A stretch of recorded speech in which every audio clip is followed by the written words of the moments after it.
സാധാരണ നിലയിൽ SNDP യോഗത്തിൻ്റെ അല്ലെങ്കിൽ SN ട്രസ്റ്റിൻ്റെയൊക്കെ തലപ്പത്തിരിക്കുന്ന ആളുകളാണ് ഈ തിരഞ്ഞെടുപ്പ് സമയത്തൊക്കെ രാഷ്ട്രീയ വിഷയങ്ങളിൽ നേരിട്ട് ഇടപെടുന്നത്. ധർമ്മസംഘം ട്രസ്റ്റിൻ്റെ പ്രത്യേകിച്ച് സന്യാസി വീരന്മാരൊന്നും അത്തരത്തിൽ അഭിപ്രായം പറയാൻ തയ്യാറാകാറില്ല. പക്ഷേ താങ്കൾ ഇങ്ങനെ ഒരു അഭിപ്രായം പറഞ്ഞതിന് പിന്നാലെ വലിയ ആരോപണങ്ങളാണ് നേരിടുന്നത്. അങ്ങയ്ക്ക് നേരെ ആക്ഷേപങ്ങളുടെ കൂരമ്പാണ് വരുന്നത്. എങ്ങനെയാണ് അതിനെ കാണുന്നത്? ഞാൻ എന്താണ് പറഞ്ഞത്, എന്താണ് സമൂഹത്തിൽ പ്രവർത്തിച്ചത് എന്ന് ഞാൻ എഴുതിയ പുസ്തകങ്ങൾ വായിച്ചാൽ മനസ്സിലാക്കാൻ സാധിക്കും. എന്നെ വിമർശിക്കുന്ന ആളുകളുണ്ട്, അവർ വിമർശിക്കട്ടെ. പക്ഷേ അവർ പാപം ജീവിതത്തിൽ വലിച്ചു വെക്കുന്നവരാകരുത്. കാരണം ഞാൻ സത്യധർമ്മമായി സമൂഹത്തിൽ നിന്ന് പ്രവർത്തിച്ചിട്ടുണ്ട്. ധർമ്മം വിട്ട് ഞാൻ പോയിട്ടില്ല. ഞാൻ സാമ്പത്തികപരമായിട്ടുള്ള കാര്യങ്ങൾക്ക് വേണ്ടി പോയിട്ടില്ല.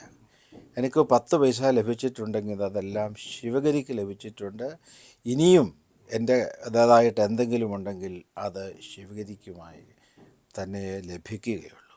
പിന്നെ എൻ്റെ സാൻമാർഗികമായ ജീവിതത്തിൽ ഒരു ചെറിയ പിഴവ് പോലും ഒരിക്കൽ പോലും സംഭവിച്ചിട്ടില്ല. ഞാൻ പോയി പ്രവർത്തിച്ചിട്ടുള്ള ആശ്രമങ്ങളിൽ പോയി അന്വേഷിച്ചാൽ ഞാൻ കേരളത്തിൽ ലക്ഷക്കണക്കിന് വീടുകളിൽ പോയി താമസിച്ചിട്ടാണ് ആ പ്രദേശങ്ങളിൽ ഗുരുചര്യ സന്ദേശ പ്രചരണം നടത്തിയത്. അവരോടൊക്കെ ചോദിച്ചാൽ ഞാൻ എന്തെങ്കിലും ഒരു ദക്ഷിണ അവരോട് ചോദിച്ചു വാങ്ങിച്ചതായിട്ട് ഇന്നോളം ഒരാൾക്കും പറയാൻ സാധിക്കില്ല.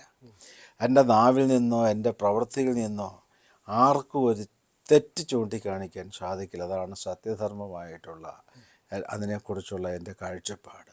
പക്ഷേ ഞാൻ ഈ പറയുന്നതിനെയും വികലമാക്കിക്കൊണ്ട് വിമർശിക്കുന്ന ആളുകൾ ഒരുപക്ഷെ സമൂഹത്തിൽ ഉണ്ടാകട്ടെ.